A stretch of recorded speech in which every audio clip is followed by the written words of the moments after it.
Isipin ang eksena, ang isang gabi na dapat maging isa sa katahimikan ng pamilya ay nagiging isang tunay na larangan ng digmaan.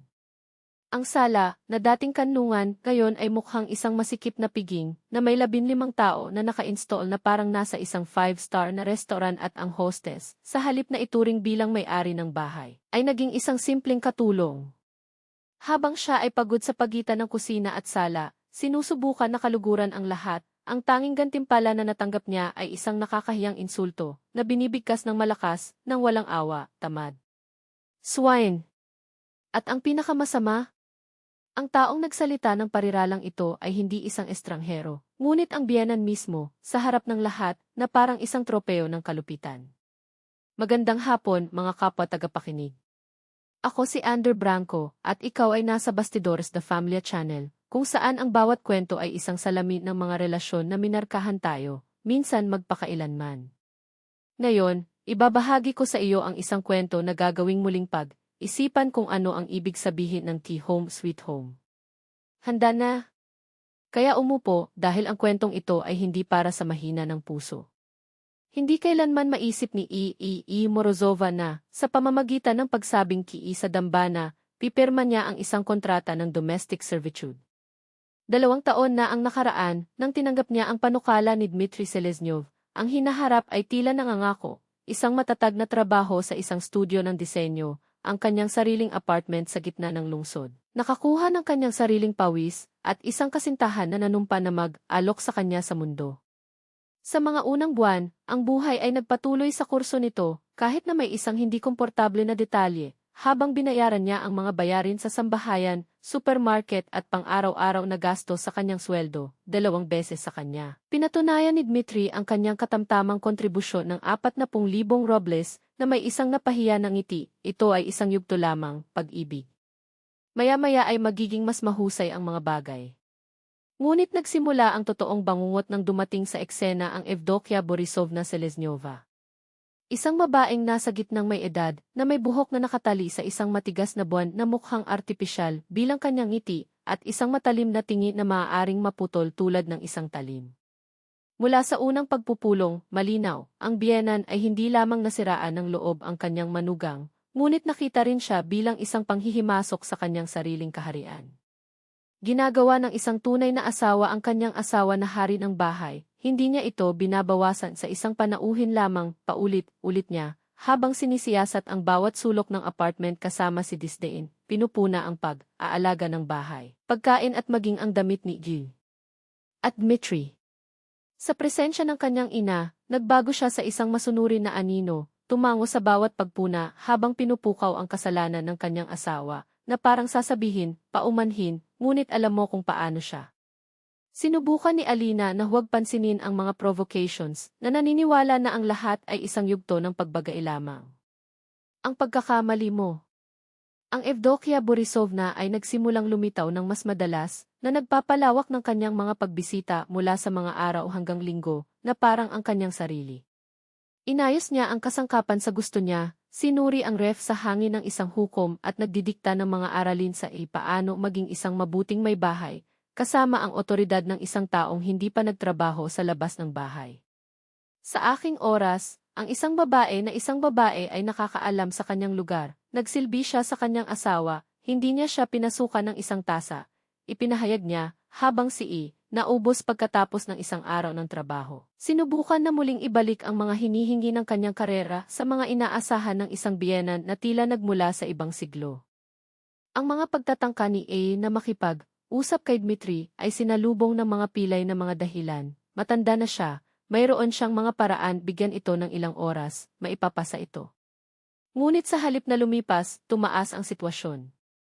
Sinimula ni Evdokia na anyayahan ang buong pamilya sa bahay ng kanyang anak nang hindi kumonsulta sa may-ari ng ari-arian. Una, ito ay kapatid na babae kasama ang kanyang asawa, pagkatapos, malayong mga pinsan, pagkatapos ay isang tiyahin na hindi alam ni Alina. Ang bawat pagbisita ay isang pagsubok ng pagbabata, ang mga bisita ay nanirahan sa silid na parang pag-aari nila ang lugar, habang siya, ang hostess, ay naibalik sa papel ng waitress. Ate, dalhin ang tsaa. Ang mga kahilingan ay ibinuhos at Dmitry, nalubog sa mga pag-uusap, nagkukunwari na hindi makita ang kahihiyan. Iyon ang asawa. Ang taas ng kahihiyan ay dumating noong nakaraang buwan nang magpasya si Evdokia na iparangalan ang kaarawan ng kanyang yumaong asawa sa bahay ni A. Siyempre. Nalaman lamang niya ang tungkol sa ikaganapan sa araw bago nang sinabi ni Dmitry, bukas darating ang buong pamilya. Nais ng aking ina na magkaroon ng isang matalik na pagdiriwang. Intimate. Sa 20 tao na hindi ko rin kilala? At may nag-iisip na magtanong sa akin, sagot ni A, naramdaman na ang presyon. Minsan lamang sa isang taon, huwag magpalaki, ay ang malamig na tugon. Resulta. Ang isang buong katapusan ng linggo ay nawala sa pagitan ng pagluluto, pamimili, binayaran para sa kanyang sariling bulsa, nararapat na tandaan, at isang marathon ng mga serbisyo, habang ang mga tipanauhin ay nasiyahan sa pagkain na inihanda niya, at itinuring ito bilang bahagi ng dekorasyon. Ngayon, gayunpaman, ay ang araw na umaapaw ang tasa. Inihayag ni Evdokia, nang madali ang isang taong uutos sa isang hukbo, na ititipon niya ang kanyang buong pamilya upang imagplano ng isang bakasyon sa pamilya. Ang script. Ang pagpapasya kung saan gugugol ang bisperas ng bagong taon at kung paano ayusin ang araw, na may isang katiyakan lamang, ang A ay isasama sa mga plano, hindi bilang isang kalahok, ngunit bilang murang lakas ng paggawa na magbabayad para sa lahat. Mula sa isang maagang edad, ang kanyang biyenan ay naglalabas na ng mga order. Gawin ito, ayusin iyon, ihatid ito sa ganoong paraan. Sa 2 sa hapon, ang apartment ay puno, 15 tao, mula sa isang 20 taong gulang na teenager hanggang sa isang tiyuhin na octogenarian, sinakop ang bawat pulgada ng espasyo, habang ang na may mga nanginginig na mga binti at ang kanyang pasensya sa limitasyon nito, tumakbo sa pagitan ng kusina at sala, naghahatid ng pinggan, pinatuyo na baso at walang tigil na pagtanggi. Nasaan ang mainit na pagkain, ginang? Gutom ang mga tao. At ang tipot. Si Uncle Peter ay may isang walang laman na baso. Ang kanyang mga kamag-anak na nalubog sa mga talakayan tungkol sa upa ng mga bahay sa beach, ay hindi man lang siya tumingin. Sino ang magluluto sa araw? Tanong ng isang tiyahin. Ngunit mayroon kaming natawa ang Evdokia, na parang pinag-uusapan ang isang accessory. Magaling siya sa kusina at hindi nagreklamo tungkol sa trabaho. Sumang-ayon ang lahat na parang halata, pagkatapos ng lahat, ano ang magiging isang manugang na babae kung hindi maglingkod? Ang huling dayami ay dumating habang siya ay nagdadala ng isang mabibigat na tray ng inihaw na karne, mashed patatas at gulay, pinggan na nagkakahalaga ng kanyang oras ng pagtulog at pagsisikap, narinig ni A. Mag-ingat ka, malagkit mong batang babae. Halos natapon mo ang lahat sa kanyang tiyuhin. Nagtapos si Evdokia na may isang dramatikong buntong hininga at tumatagal pa rin ito. Sa aking oras, ang isang babaeng may respeto sa sarili ay mailiksi. Ngunit ang pangwakas na suntok ay dumating noon, kung kailan, nang mapagtanto na walang asin sa mesa, sinabi ng biyenan sa matulungin na madla, ano ang maaari mong asahan mula sa isang tamad na tao na katulad niya. Hindi man ito mabuti para sa pag-iisip ng diretsyo. Ngunit pinamamahalaang niyang makahanap ng asawa. Himala, di ba? Ang katahimikan na sumunod ay bingi.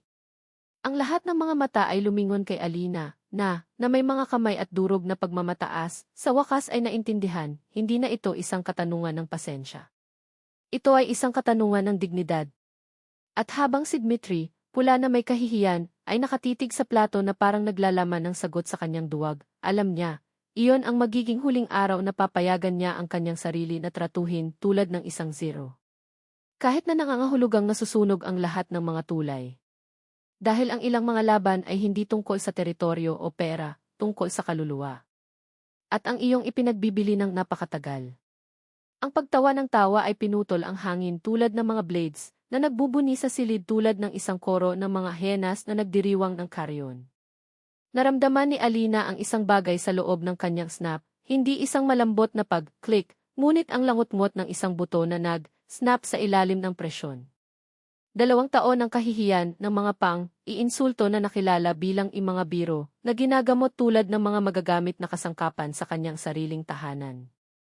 2 taon ng paglunok ng mga salita bilang matalim na baso nang nakangiti habang ninakaw nila ang kanyang tinig, ang kanyang puwang, ang kanyang pagkakakilanlan.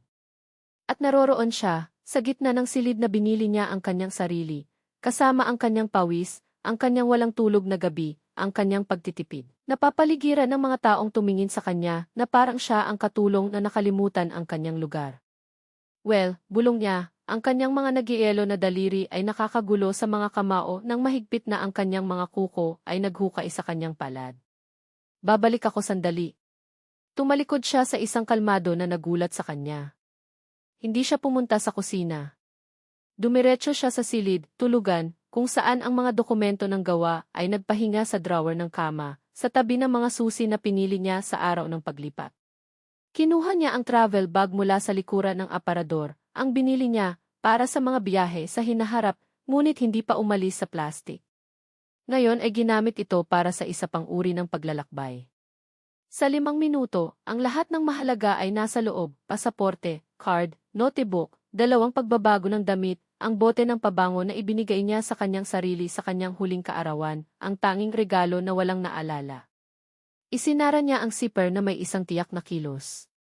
Nang bumalik siya sa silid, tumatawa pa rin ang kanyang mga kamag, anak, tinatalakay ang mga detalye ng paparating na paglalakbay sa Turkey, na parang anino na walang karapatang umiiral. Ang aming hostess ay sa wakas ay bumalik. Sabi ni Evdokia Borsovna ironically, pinalaki ang kanyang ipininta na kilay na may pagmamataas ng isang tao, na hindi pa kailangang humingi ng kahit ano. Nasaan ang asin, mahal ko? O nakalimutan mo rin kung paano gamitin ang iyong mga bisig? Hindi tumugon si Alina.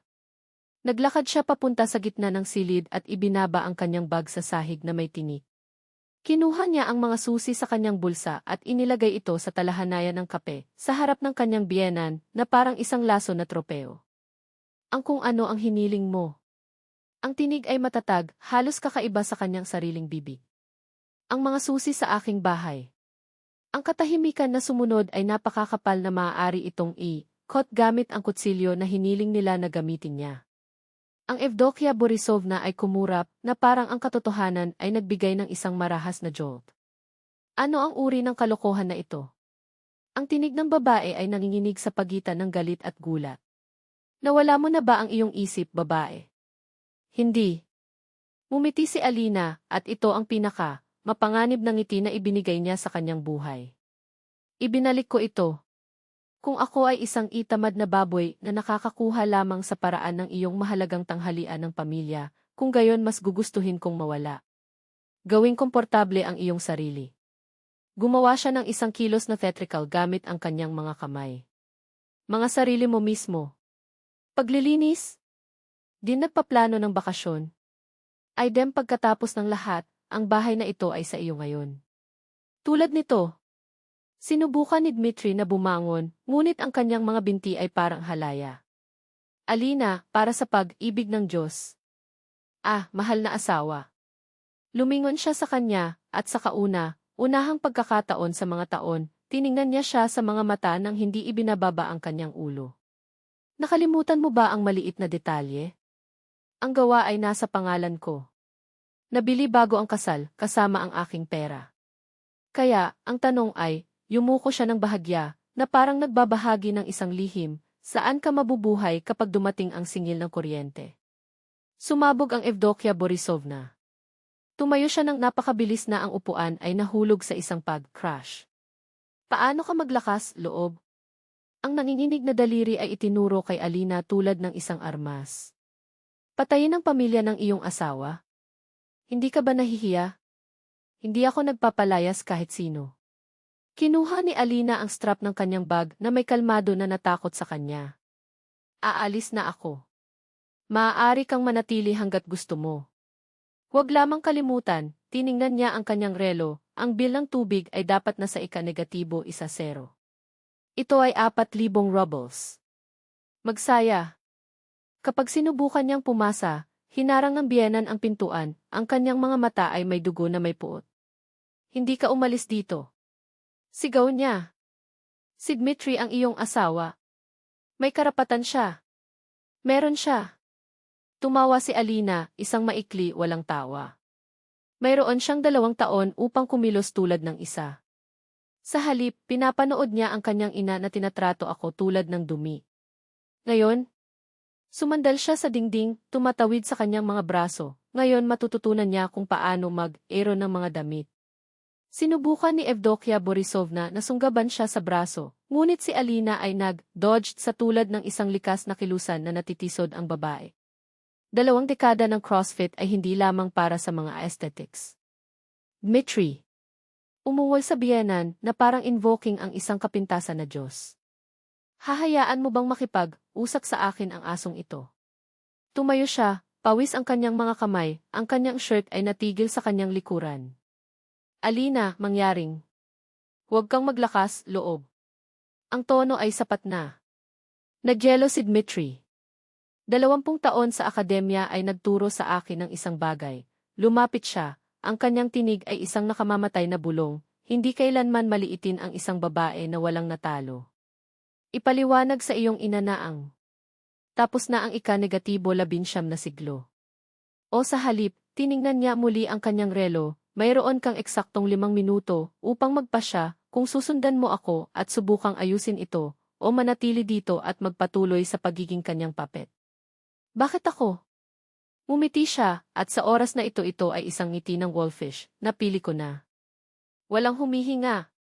Ang mga kamag, anak ay tumingin mula sa isa hanggang sa isa pa, tulad ng mga daga sa isang bitag na ngayon ay napagtanto na sila ay nakulong. Kinuha ni Alina ang kanyang bag, binuksan ang pintuan at tumayo sa pintuan. O, halos nakalimutan ko na. Tumalikod siya, ang kanyang mga mata ay nagniningning ng isang mali siya na walang nakilala doon.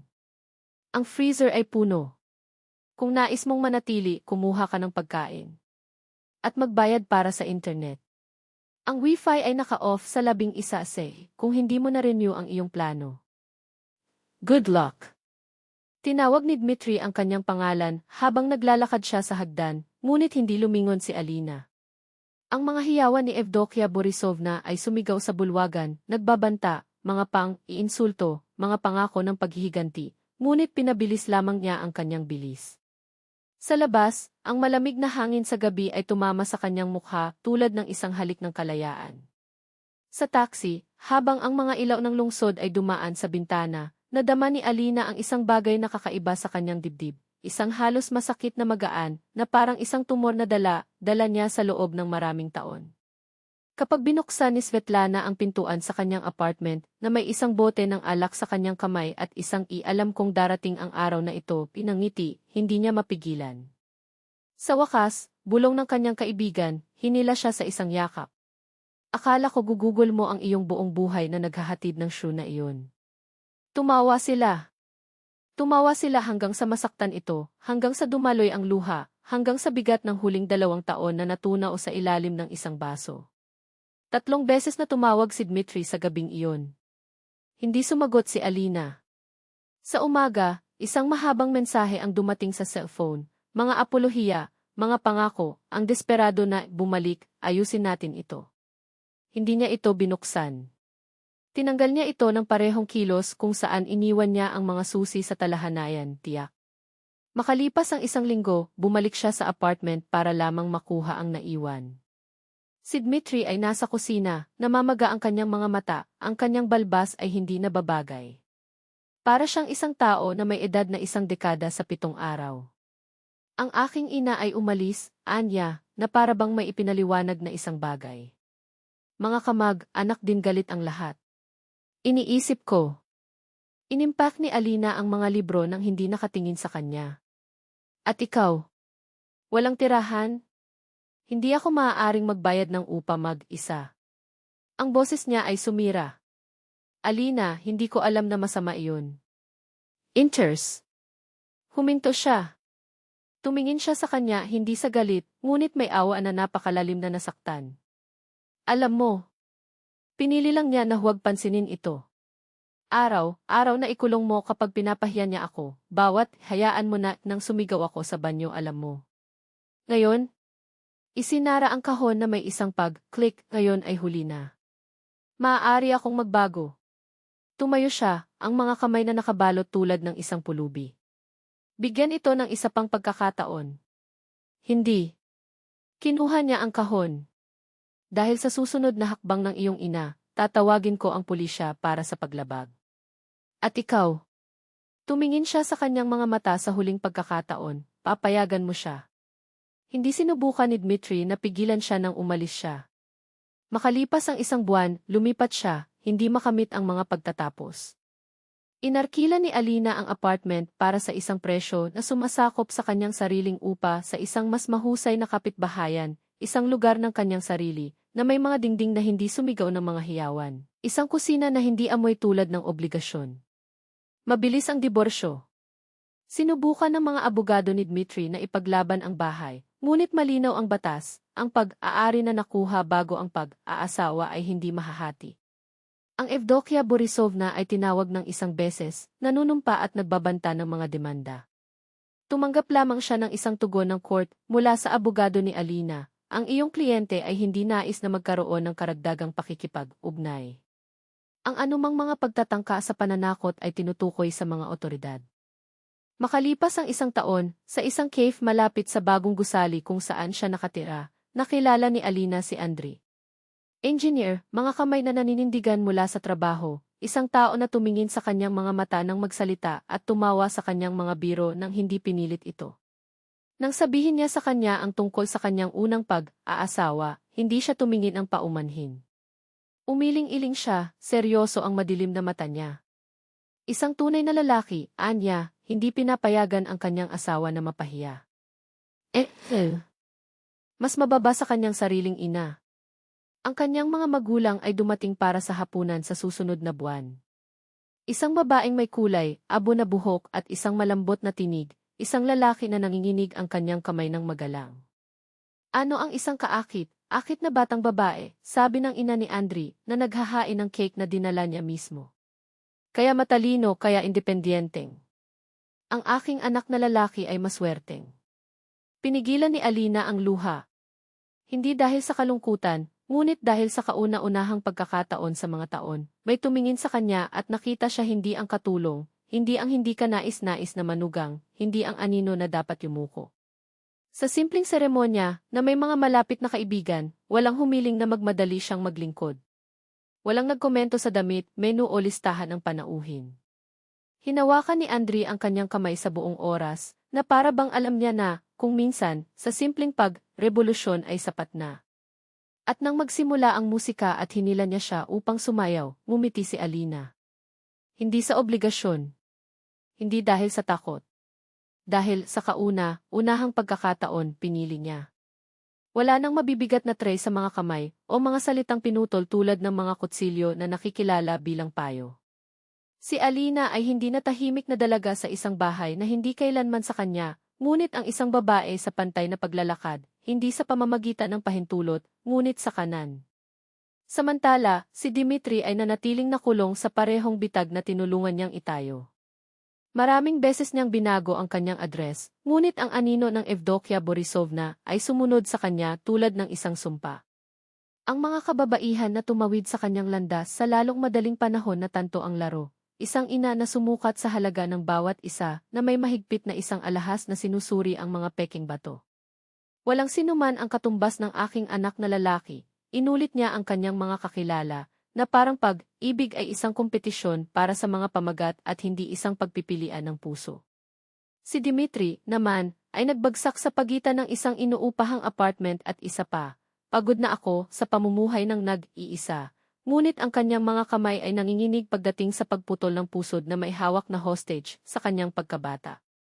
Si Evdokia, na binawian ng kanyang paboritong biktima, ay lumingon sa kanyang mga kapitbahay, sa malalayong mga pinsan kahit sino na maaaring magsilbing tagapakinig para sa kanyang mga one-upmanship monologue. Hanggang sa sila, pagod, isinara ang mga pintuan sa kanya. Ang paniniil, kapag wala itong nakitang yumuko, ay hindi higit sa mga hiyawan sa walang bisa. Ang mga tao ay nagsimulang maiwasan siya na hindi dahil sa takot, ngunit dahil sa kasuklam-suklam. Isang ironic na kapalaran para sa isang taong gumugol ng kanyang buhay sa pagsukat ng iba sa pamamagitan ng pinuno ng kanyang sariling kaakuhan. Tungkol sa balita na umabot kay Alina, palaging mula sa mga ikatlong partido, palaging nasa tono ng murang tsismis, hindi rin siya mausisa. Ang buhay na iyon ay hindi na pag-aari sa kanya. Nagtayo ako ng bago, solid, kung saan ang paggalang ay hindi isang bargaining chip, ngunit isang pundasyon. 3 taon pagkatapos ng diborsyo, sa gitna ng pagtawa at walang tulog na gabi, ipinanganak ang kanilang anak. Kapag hinawakan siya ni Andre sa unahang pagkakataon, kasama ang mga malalaki, maingat na mga kamay na nailigtas sa kanya ng maraming beses, alam niya, ang susi na itinapon niya sa araw na iyon ay hindi lamang nagbukas ng isang pintuan. Binuksan nito ang isang hinaharap. Minsan, kailangan mong magkaroon ng lakas ng loob na magsunog ng mga tulay upang ang usok ay hindi makakaapekto bukas. Natutunan ito ni Alina sa mahirap na paraan at, tiyak na dahil doon, inani niya ang pinakatamis na gantimpala.